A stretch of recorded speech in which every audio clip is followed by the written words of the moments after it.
May request nga pala ang isa nating supporter.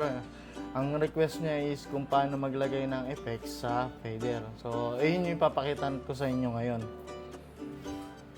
Mostly ang effects natin laging nasa bus 13 to 16. So, paano nga ba mag-assign ng mga effects dyan? Punta ka ng effects. Ito, makikita mo, ito yung bus 13 to 16.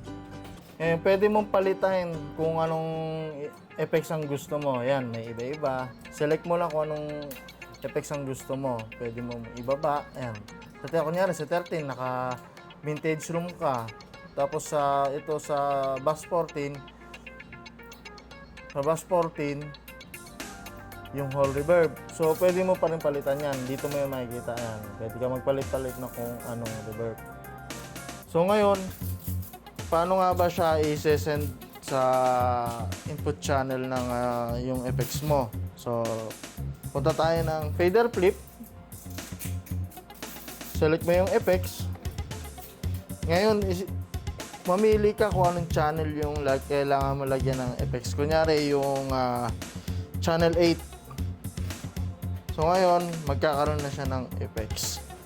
Huwag mo kakalimutan na i-disable yung fader flip para hindi ka magkamali. Kasi minsan, nakakalimutan natin madalas tong fader flip or send on fader pagka nagsisend tayo. Kaya dapat lagi natin tatandaan yan. So ngayon, ito yung master mo ng effects, bus 13 to 16. Yun yung pinakang pagka nakababa to, hindi gagana effects mo. So kailangan na nakaangat yan. Yun lang.